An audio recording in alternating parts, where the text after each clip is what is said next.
What is up, everybody? Welcome back to another episode of the Cinema Wave podcast here at the Culture Wave Media Network, and we are back to discuss episode 5 of season 1 of Apple TV's Pluribus, obviously from Vince Gilligan starring Rhea Seehorn. I'm going to be one of your hosts.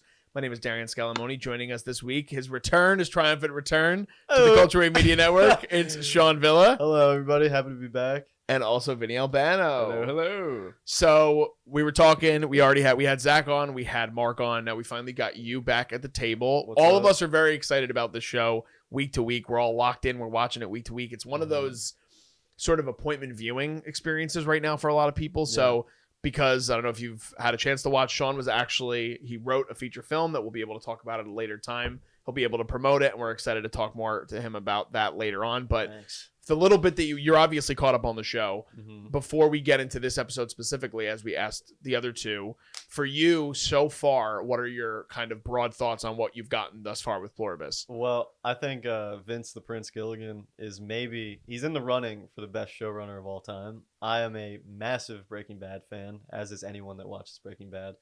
I think Better Call Saul might just be the best television writing of all time. It's a basically perfect show. And when I heard he was coming back with more, I was seated there day one. I would wage away all day on set and just I got Pluribus looking forward to when I get home. I think this show is fucking fantastic so far. I'm really, really digging it. I like that. I didn't know anything about this show going into the pilot. I just knew it was a sci-fi. I'm so in love with this concept. I just think it's so fascinating. It's not hard sci-fi, but it's like, let's throw a wild sci-fi concept at you and explore it, and we'll do like the first episode is going to be like a crazy like sci-fi event, and then we get to like the good stuff, which is character drama, and it doesn't feel unnatural. I think what's going on tonally here is so interesting to me because it's eerie, it's creepy, it's hilarious, it's dramatic, it's sad, and again it doesn't feel like I'm getting whipped around. Like, whoa, it's like suddenly a new director has walked in the room and the scene has gradually changed. And I think a huge part of that for me, other than the exceptional writing, which I'll get into, Rhea Seehorn, man. If they rob this lady of an Emmy again, it's going to be bullshit, I think is the word I'm looking for. Because she's maybe the best part of Better Call Saul. And I think she's excellent here so far. Especially this episode, to do a little transition into it. It's basically all her. I think we see a little bit of the I don't even know what you call them, the others in the hive mind. The hive mind, right at the start of this episode. But the majority of the episode is just her, and I'm so fascinated with her character, and I think so much of that is her performance because she's an inherently unlikable person. She's the most miserable person in the show and in the world. Which is the tagline of the show, which I think is so great. So we're kind of, I think directed to be like, damn, like what a bitch. And I've never thought that. I think she's like so understandable, and I get into her shoes flawlessly. Every time I enter into this sci-fi world, rather than go from like my questions of like, what's going on? How can we like, what is this hive mind? What are the implications philosophically? I'm with Carol. I'm like, I gotta, whatever she's doing, even if it's just like I gotta bury my dead lover. I'm like, yeah, do it. Like I'm just so with her, and I think she's incredible. So yeah, I'm yapping, but overall, I think this is terrific. I can't wait for the next one every week, and I'm gonna watch to the end. Do we know how many there are? Is it 8? 9 for this season. Okay, great, happy middle. Yeah. I love that. Yeah, man. I think this is excellent. Yeah, I'm happy to hear all the things that you think about it. It's ironic that you brought up, again, maybe because this is just the episode you're hopping in on for the first time, that you're like, we're supposed to feel like she's a bitch, and I don't feel that way. This is the first episode where I almost felt empathetic towards the hive mind for a little bit of it. Yeah, I think it's hilarious. Like, not that you feel that way, but like that the show is able to do that. Yeah, it makes you feel guilt for like, I was essentially like aliens. Yeah. Just this other creature that's a hive mind, and then you're like, damn, did she just get like broken up with? Yeah, like it's hilarious. And the way they handle it, obviously, with the throwing in the answering machine and just being like, it's nothing personal, Carol. We just need some space. Right. Yeah. It's like awesome. That is such great writing, obviously, in and of itself. But yeah, this is an episode that, coming off of last week, I felt like this kind of ramped up the momentum in an even better way. And we were talking about it on last week's because I said before I knew it was 9 episode count for season 1. I knew last week was episode 4, so I'm like, oh, this must be like the mid-season finale. And I'm like, didn't really feel like that. This episode kind of does, because it leaves you on like a big cliffhanger, but also they bring the episode, again, this is strategic marketing and the way that Apple does things and what Gilligan probably planned for. But this is the one episode that they decide to move up 2 days right ahead of Thanksgiving, so there's more room to talk about it and theorize what could possibly be happening. So there's a lot that happens in this episode, and like you said, it's a lot on the shoulders of Rhea Seehorn because Carol kind of carries it. But Vinny, what are your broad thoughts on episode 5? Yeah, I enjoyed it. I had a lot of fun with this. I feel that this is one of those shows where, unfortunately, I'm going to be saying the same thing every week, right? Because I liked it. But again, every step comes another, or every answer comes another 2 questions, which I love in the, that's what makes a great story, right? It's like an onion unfolding. And now I'm curious, what the milk thing is it a body in the freezer? Like, what is all of that? So, but I did enjoy this episode. I loved how this episode is structured. I love the little things. I love the show don't tell of this episode, which we talked about last episode too. I believe Zach was the one that brought it up, right? And how excellently done just all the show don't tell is. I love the comedy too. Like, for example, the drone getting stuck on the... So good. It's like, it's such a little gag I never thought would have been funny, And also another implication of, waste management. Like like that's a service that is now also getting taken away. So, and she, you never even think about it. I guess, like, coming from a point of privilege, like, I never even think about that, it's just a part of life for me that garbage trucks come, they take my trash. So it's giving me this other perspective of the world, not only within, like, the real world, but mimicking that through this story as well. So yeah, overall, really like this episode. Yeah, other angles and perspectives, I think, is the biggest thing week to week that we're getting with this show, because you talked about how he's able to just kind of do so much with the writing and the genre mixing that he does. It's not something, like you said, that feels like it's a breakneck kind of thing where it's like you'll watch a show. Like, one show that reminds me of it, though I do like the show, is like Mr. Robot. And it's kind of part of what plays into the character because he's kind of like the schizophrenic character too. But like, you're dealing with a character that like is an unreliable narrator. With this, you're just naturally dealing with the kind of mundane and the humility, but also the hilarity that comes with what life on an everyday services. Like Vinny's talking about, like something that is as simple as just someone needs to pick up the garbage and now there's nobody to pick up my garbage, to leading to this hilarious sequence in which I love the way it's shot, how it's shot wide, where you're just seeing it just get caught on the light post. It's just great. So for you as a writer, I'm so happy you're finally on, because there's so much tiptoeing around answers that Gilligan does, but he's laying the bread. He's, again, obviously known for being the type of person that everything has a meaning, and he's laying the breadcrumbs for everything. So what has impressed you the most through these 5 episodes, and maybe if there's something in particular in this episode that for you as a fellow writer, you're like, I just like am in awe of how he's able to do this? Yeah, I mean, I think it's the intersection of the world building and the intimate character drama, which I guess is to say that, like, this is a show that's strictly about the emotional journey of Carol, like, and we're getting it in such a subtle way that is constantly intertwining with this, like, this pull for the average viewer, which is, what is this hive mind? What are they doing? What are they building to? How does it work? All these questions. And I think they're giving us just like the right amount of little breadcrumbs to follow.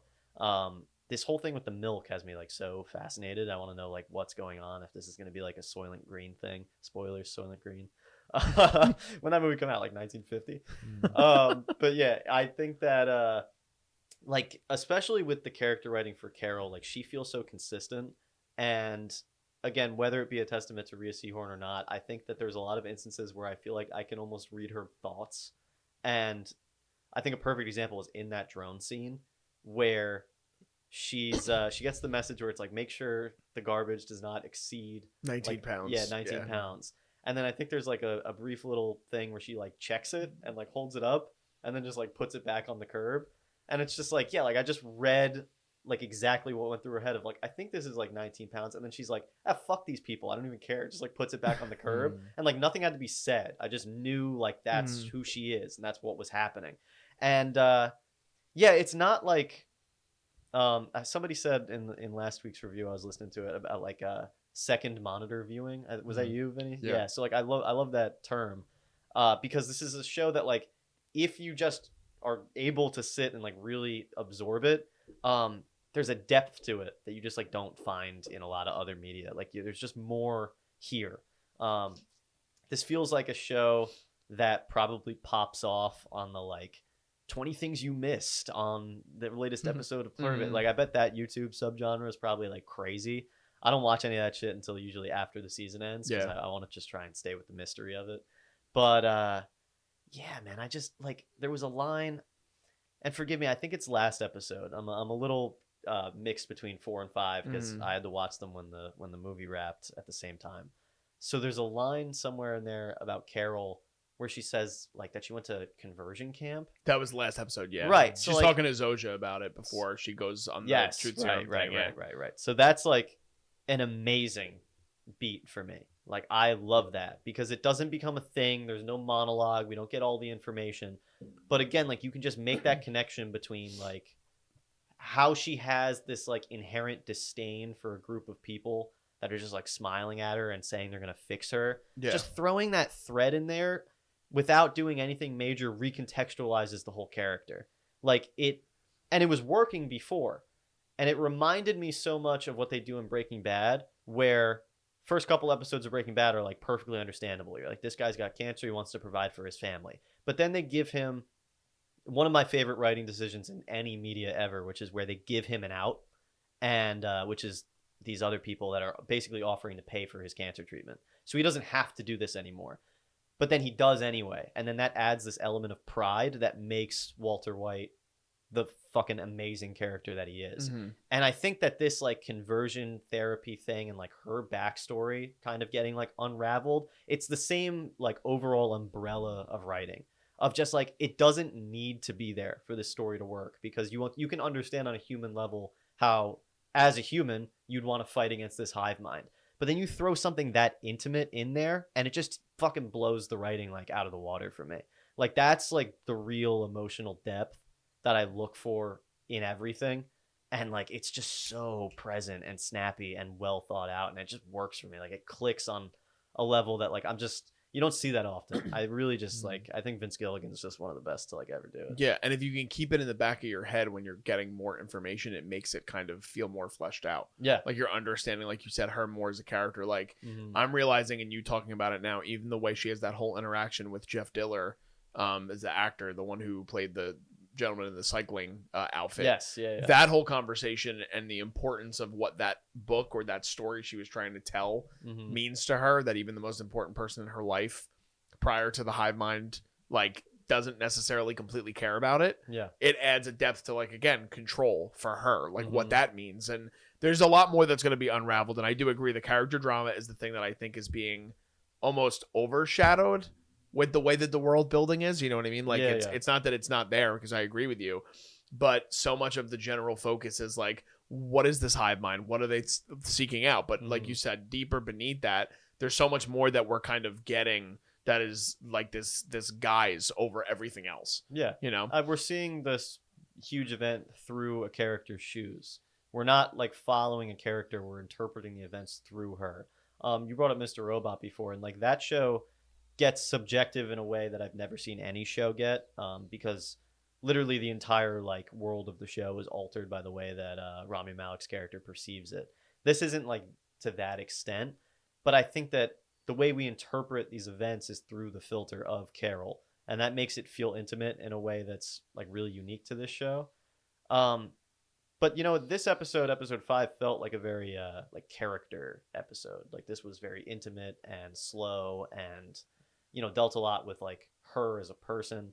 And now we get this thing at the end, which I think is like a promise that episode 6 will be more of a plot episode. Now we're going to start doing some world building. We're going to figure out what this fucking juice is, or at least she's going to get on the road to figuring that out. I'm hoping we see the gentleman who was the cold open a couple of episodes ago. Mm-hmm. I thought that was such an interesting little note that they dropped in there, and then we haven't seen anybody since. I like that it is episode 5 where she calls the woman, right? Like the woman with the bandage on her head. I forget her name. I believe she calls Carol. Oh, Yes. right. Yes. Yeah, so we got her back. Like, that excites me. I saw the thumbnail on Apple TV that we go and see the other gentleman who went to Las Vegas in the next episode. He's in the thumbnail. Who's driving Air Force One? Yes, yeah, our Okay. Air Force One guy. I forget all of their names, all the side characters, because we only met them once. Zoja's really the only one. Like I know we get their names, but it's very quick. Yeah, in it's the one fast. episode, yeah. But yeah, I'm glad that we're pulling these people back in, and I think that that's exciting to me, because when they disappeared for a couple of episodes, I thought, like, okay, maybe that was just there to sort of like introduce that there are other people, and then we're just gonna kind of like stay with our Carol story. But I like that they're keeping them around. Like, they're gonna be probably more active in the plot. If I had to end season 1, I would have one of them show back up as a hive mind person, like they figured out how to cure like somebody, and then it's like, oh shit, Like race against time. Yeah, at that yeah. point. Well, because they have the ticking clock thing. Like, Yeah. this clock ticking up, I think, is excellent. And I think if you're asking the Sean note for Vince Gilligan, whenever that first person would get converted, I would have it start counting back down again. I think that would be sick. Yeah, You know. But anyway, that's just a theory. that's a lot. No, I love it, Vinny. For you, I'm curious your thoughts on kind of the journey that Carol goes on in this episode, and I like that you brought up the whole thing, because what we do get in this is we get that sense of Carol still seeking out that community and those kind of those messages that she sends out to the other individuals that she tries to have them delivered, and then she never gets a response. And she kind of, again, has this very strong individuality character moment again, where she films this whole recording and be like, if you guys even care, and then she just decides to delete it and kind of go on her own quest. So what did you think about that in terms of Carol for the character growth and just going forward, maybe for next week? Yeah, I'm curious. I'm trying to articulate my words here, so I apologize. But you use the word individualized moment, right? Because she is a very independent person, even before all of this happened, right? You know, despite her having her partner in her life, she was very dependent.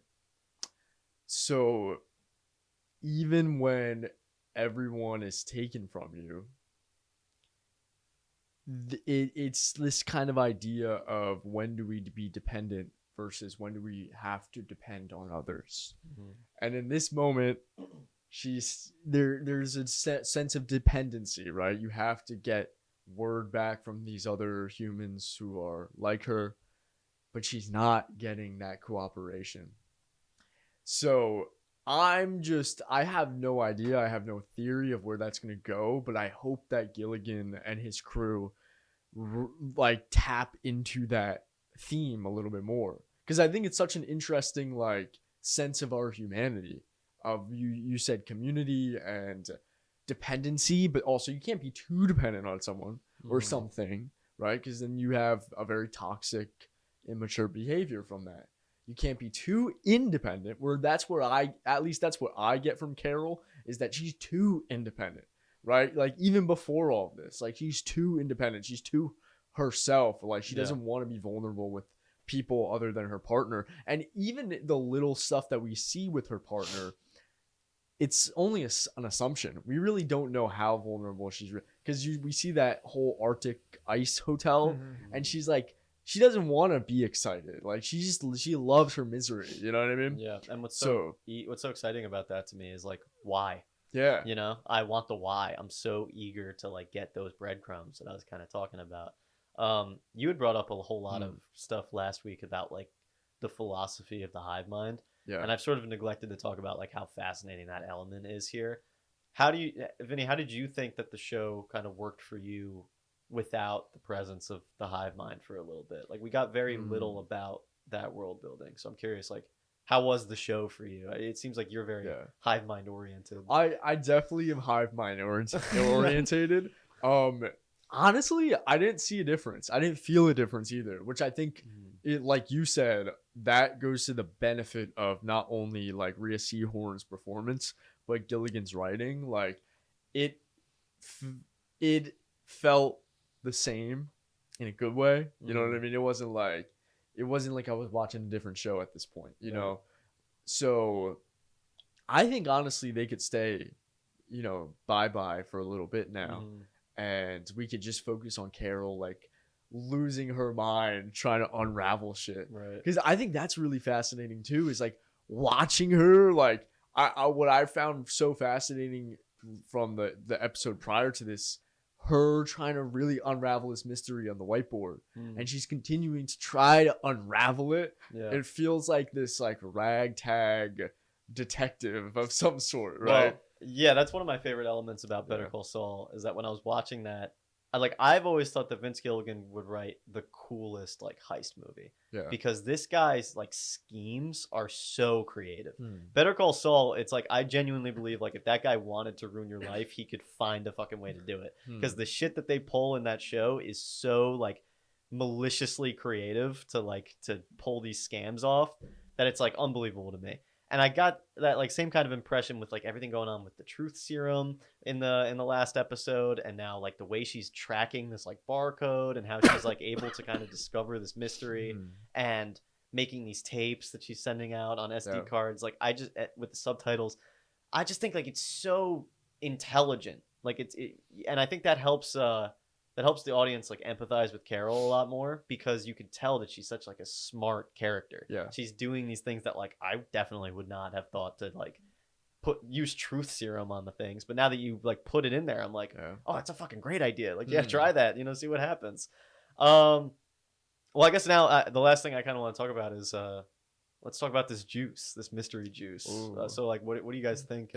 I honestly have no idea. Like, I don't even have a thought behind it. Yeah. I'm just kind of along for the ride with what she's doing because I agree with you. Like, when I was saying that I started to kind of feel empathetic towards the hive mind, it's really for only that first half of the episode to where as soon as you start to get the reality of the coyotes coming in and kind of maybe fucking up one of the only things that we know is important to Carol, you kind of get this pivot in her character to just be like, what the fuck am I doing? Right. Like I'm trying to gather all these people together to figure out a plan, and it's like I can just figure it out myself, or at least start to go down this path of trying to get answers to something. And so even the fact that it just leads her to that dairy factory is so interesting to me. And like you said, like these milk cartons, like what does it all mean? So I don't have much of a theory or a thought behind it yet. I haven't like dissected it enough. I've consumed so much content since we recorded this. I watched all of Stranger Things. I watched movies, but I am excited to see where they're going to go with her character just in general by the time we get to the end of this episode, because I think that it leaves you on a cliffhanger that, like you said, Sean, you think like it's largely implied that it might be a body that she sees in the freezer. Yeah. And it's like, well, what is that body to get that kind of a reaction from her? Like who could it possibly be? Or what could it possibly be that she's seeing? So I don't have necessarily a theory on that. Do you have a theory on it, Vinny? So I don't really have much of a theory, but I actually thought the whole juice eating situation, dairy factory, was a red herring. Because I was like, she was like, oh, this white stuff. I was like, is that just glucose? Like water and glucose? Like, doesn't that just make like a sugar syrup? You know what I mean? So I thought it was a red herring, but then the ending kind of leads me to believe that it's not a red herring and that's actually like they're harvesting organs or some shit. I don't know. But also, I wanted to talk about my whole theory behind the wolves, because the wolves are coming for scraps. And that could be because she's the only light in the entire town, right? So they're attracted to where the light is. But it might be something bigger. Like, we don't know if they're like, we saw that they're taking all the food from all these grocery stores for like efficient preservation. Who knows what they're doing with the other animals though? Like, who knows if all these, I don't know what's out in New Mexico, buffalo, I don't know. Osprey, random birds. So like, who knows what they're doing with all the animals out there? But that might be like the wolves are like hungry and they're like, oh shit, all our animals might have got taken, and now they have, I don't know. That's where my brain's going. Yeah, I heard a theory. One of my buddies was talking about how it was never really expanded upon. So, like in the pilot episode, the way that this virus starts is a rat bites the scientist. Yeah. But was the rat like a part of the hive mind? Like, are animals capable of being involved in this? And then, like, does that lady have like half of a rat in her head? Like, she knows what it feels like to be a rat. You know, like I think the idea, because there's such a huge lingering question of like, how truthful is the hive mind? Like, yes, apparently they can't lie, they can't hurt you. Like, I believe that because I think by this point, like, Carol's enough of a nuisance that they probably would have just like killed her, if they really couldn't like do anything. But like, do they manipulate you? Because in the event that like they can control animals, like maybe those were like their coyotes, you know, like maybe that was them, and like they are fucking like digging around there trying to like mess with her. I don't know why they would do that, but like I'm just saying there's so many like there's so much potential. Like the idea of like how this works is endlessly fascinating to me. Like that's why I think like the concept of this is just so strong, because it's like, you know, you're right, like that whole thing with the animals, like, okay, yeah, they're consolidating all this like resources and food, but like for what? Yeah. You know, like if Carol isn't there, like if we just saw them like operating, like what are they doing elsewhere? Like, are they building things? Are they just like surviving? Like what does their life look like? You know, and like we have no idea. We don't know what this juice is, but like I've thought that like maybe it's to keep them infected, because the way they describe it is like it's a virus, right? And like if it's a virus, it either kills you or you get better eventually. So it's like, do you have to like reinfect yourself? Is that what this is? Like, you know, they do a cool little science thing. Like in the first episode, they have that whole thing talking about like RNA and sequencing and all that shit, that it's like, yeah, if you're like scientifically inclined, you can kind of try and figure out what this means. But like, I don't fucking know. They do something that I like did catch though with the liquid, where she's trying to like measure it, and it's basic, I think is the word for it. Like it has like no acidity or anything, and she's like, the only other thing that's like that is water. So it's like, well, what the fuck is this then? Like, is this like a new thing that they've invented? Like, do they secrete it or something? You know, so I'm just so intrigued. Like, I want to know like what the hell they're doing. Like, what is the hive mind's like goal? Because if they're at like, you know, perfect contentment now, and now they're like in the process of like cleaning up and getting rid of the bodies and you know, consolidating all their resources, it's like, what then? Like, are they going to be like the Wall-E chair people, and they're just like, all the time? Or like, you know, like I want to know what the hell's going on with them. And, you know, I just can't wait to fucking figure it out, man. And that's why I'm so with Carol on her little journey. Yeah, for sure. Well, we're also just like with Carol, so much of her we're just literally contained to Albuquerque. Right. Like, that's it. Like, there's so much more of the world to explore, and we get it in the little moments with some of these other characters. But there's a lot, obviously, that we have to kind of still see how it plays out, and that's why it's a mystery. It's a sci-fi mystery. So there's a lot. But excited to have you finally back at the desk, Sean, to discuss. Excited to keep talking Pluribus with you week to week. We got 4 episodes left of season 1. Let us know what your thoughts were on episode 5 of season 1 of Pluribus. Do you guys have any theories on any of the stuff that happens in this episode with Carol, and what the liquid might be, what she might see at the end of the episode? Please let us know in the comments. We'd love to have a conversation with you guys, and give this video a like if you guys can. You guys can also check out our other stuff. We have a lot of movie reviews up on the channel right now. We've been covering a lot of recent releases and other things towards the end of award season here in the year of 2025. We also have an interview up with Janine DeLuca, which is a great conversation you guys should check out. And at this point, if it's not up already, I have an interview upcoming with Cooper Rife, director, writer, and actor from Hal and Harper. So check that out if you guys can as well. You guys can also follow us on social media. All that stuff is below me in the video, and it's also in our YouTube description. Just signing off, I'm Darian Scalamoni. I've been Sean Villa. And I've been Vinny Albano. And we'll see you guys next time. This is The Culture.